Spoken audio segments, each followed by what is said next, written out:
Come sit down. Yeah, get yourself down. Just take the ice cream machine away. Well, that was wicked. That's all I can say. Do you know what? Your music makes me happy. Always has done. I always feel I should be wearing a Barathea blazer, Ben Sherman shirt, parallel two-tone trousers and a pair of Como brogues in Oxblood, giving it the smart walk. That's a nice suit, that. Yeah, it's made by some... isn't it? Kind of. You know, Woody's had this suit taken in 3 times. He ran the marathon this year at a very good time, I hasten to add. Did you do the lot, Woddy? Yeah, I did, yeah. Good for you. If he has this suit taken in anymore, the buttons are going to be on the other side. Yeah? I'm very worried about it. Bring back that ice cream machine. Yeah, it's not bad. Well, we'll make ice creams later. Oh, good, yeah, good. That'll keep you here. Probably ruined this suit, but there you go. It's... Oh, no, it's just got my name inside, Woddy. Is that in case you get lost? That's right, yeah. Woddy. Tell me it's never been 30 years, is it? Hey, Paul, hey? Since I sat on that bed, on that dodgy breakfast television The programme... Big Breakfast, yeah. And you used to wear the wig and all that. That's right. That wasn't me, that was somebody else. Was it? Yeah, Suggs. She was an evil woman, now in a convent. Well, I'm glad there's a desk between us now, because you got hold of my leg that morning, I tell you. Suggs, I haven't got the energy now. Do you know, when I first came down to London, you just started. Right. And we came to see you in, I'm sure it was Dingwalls, is that right, in Camden Town? Yeah, we did Dingwalls, Yeah, yeah. you did Dingwalls. But we used to go up to Liverpool, to Eric's. That's right, yeah, that club, yeah. We all squeezed... a hugely popular club in Liverpool. We squeezed into 2 little vans, what are they, Morris Minor vans, and... You still could squeeze in, the rest of us will get a 3rd van now, Rich.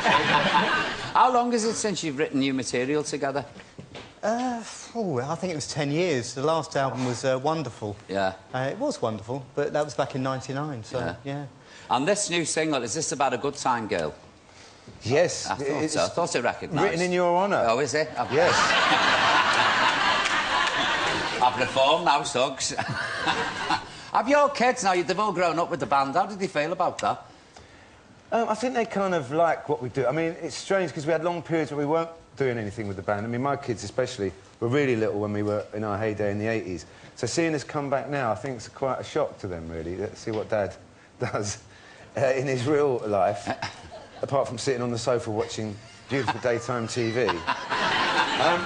But, you know, I don't hear it coming out of their bedrooms every day, but I think they're quite pleased with what we've done. Yeah. Yeah, mine are just used to it. I mean, it's like, yeah, all right, Dad, yeah, you're in a band, yeah, on the telly again, yeah. You know. Well, you know the age they are, you know, 12 and 15. Yeah. Oh, I'm not impressed with them, yeah. They'd appear out the floorboards in a burst of flame and they'd yawn, wouldn't they? Yeah, exactly. Not impressed by anything, not at all. No. Have any of them followed in your footsteps? My daughters are making music, actually, yes. Scarlett and Viva, they're out on their circuit at the moment as we speak. Who knows, maybe they're going to, you know, give their old dad the life they've become accustomed to one day. But no, they both sing quite well and play, yeah, they're good. Yeah, Mary, my youngest, wanted to be like Lisa Simpson until she realised how heavy it was to carry a saxophone round with her, and it's like, I don't want to carry it. That was it, you know. You should give it a drum instead and say, see how you get on with that. Oh, no, not drums. And Mike Barton, our keyboard player's son, is a very accomplished keyboard player in his own right. He's standing over there making sure I mention that, didn't you, Mike? So got it in there. Timothy in it, Mike. Now, Norton Soulgate, I know about Norton Soulgate, surprisingly enough, because it's an area of Spitalfields, isn't it? Yeah. Or is it, it's not still going now, surely? No, it was, yeah, something we were reading about in a book, and it had its own government. It's a bit like that film Passport to Pimlico, yeah, yeah. There was a small area of Shoreditch that had its own parliament up until about 1908, and it just seems to have slipped through the floorboards of history, a bit like us sometimes. But hey, we keep coming back like bad fluff. But, where was I? Yeah, it just seemed like a romantic idea that this place had its own parliament, they had their own pubs, they had their own society, really. And it was for all the mad people, the eccentrics and... The artists. I wasn't suggesting, exactly. Very appealing to us, yeah, we like that. The libertines, yeah. We would have liked it there, yeah. It was called The Liberty of Norton Folgate, and it seemed like a nice idea to write an album about, or at least a song about. Yeah. Now, is this... This is very London, this album, isn't it? Yeah. Because you just... Because I love the programme that you did, that series where you went around London. That was brilliant. Are you going to do another one of those? I don't know, yeah, we did a couple of series of this thing called Disappearing London. That's it, yeah. Ironically, it was only on in London. So only the people who are in London will know what we're talking about. But, yeah, I enjoy... I mean, London is an extraordinary place, as you know. I mean, it's one of the biggest, most diverse cities in the world. There's always something different going on every day, and I enjoyed making those programmes. I don't know if I'll make any more. I've no idea. I mean, what channel are we on now? Channel 4. That's it, yeah. I move around a lot, but no, I am Channel 4 now, yeah. No, because they were on ITV, so who knows, eh? Yeah. No, we're not on that. We're on 4. I know. You could make a programme called Hidden Programmes. Yes, indeed. You weren't in the band when it first started, were you? No, not really, no. It was Chris, Mike and Lee started the band, and, in fact, Woddy was a latecomer as well. But, I mean, it's only a matter of 6 months or a year or so. But, yeah, we're still the new boys. We're still working our way up the hierarchy. 30 years later, yeah. What you were brought in to sort the band out? Were they trouble? Well, they were a bit kind of off-ish.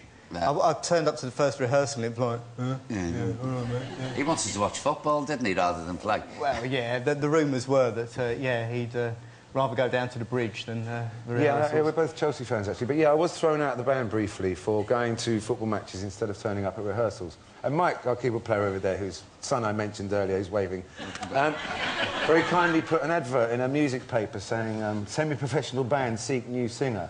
And I saw the phone number, and it was his phone number. Which was the first time I realised I wasn't in the band anymore. Is that how you found out? But due to popular demand. They've tried since, believe me, they've tried to get rid of me since.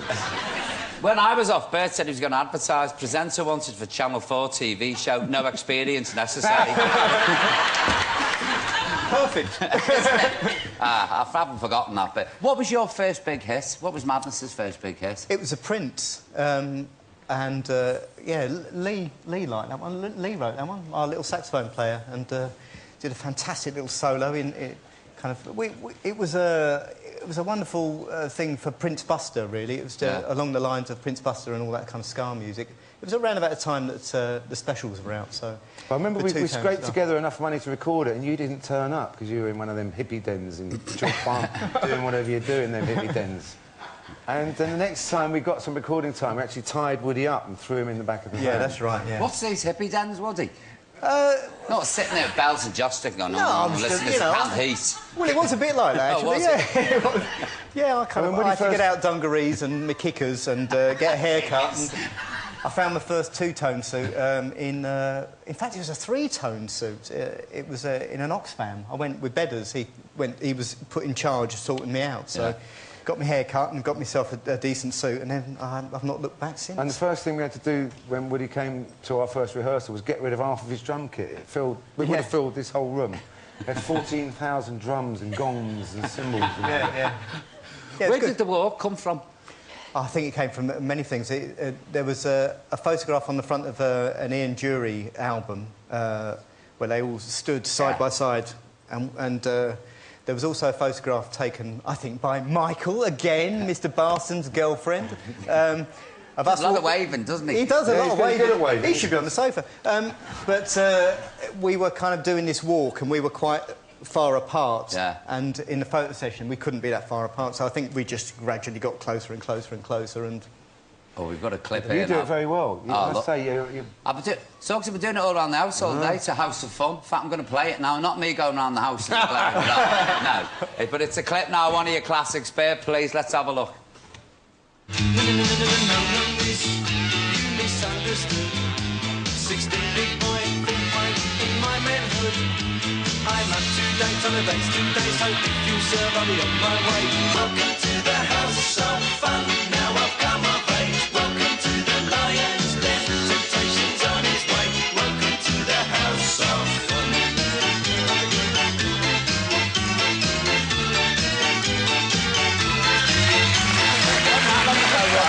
Hey! Are you going to release the greatest hits collection? We are. We've just flogged our back catalogue. So at the end of the year, you haven't. Yeah, we have. Yeah. We've sold it to some very nice people who are going to re-release everything, or put a new package of wonderful Madness hits together. So you can get that at the end of the year. But first of all, you've got to buy this one here. Yeah. Liberty of Norton Folk. Yeah, it's a good album. Yeah. Are you doing another Mad Stock? We are, yeah. We sort of done them on and off over the years, basically our own kind of mini festivals in London. And, yeah, in Victoria Park on July the 17th. Thank you very much. We're doing Newbury Racecourse as well, I think. We are indeed. I believe we're doing, Get that one in. We've got the Pogues playing with us, so Madness and He's the Pogues. got new teeth, hasn't he, now? Has he? Yeah, have Has you he? seen him with the pots? Got a lovely set of pots. It's about time, Yeah, really. but he has. Yeah. I don't know how he used to eat. No, I don't think he did. Maybe the liquid lunch. Yeah. Well, listen, you, thanks for coming on. That was brilliant. I really enjoyed it, can't tell you. And good luck with the album. Good luck with the single. Thank you very much indeed. Good luck with everything. It's really nice to see it again. Ladies and gentlemen, please, hands together. Come on. Woddy and Suggs, madness. Let's hear for the rest of them.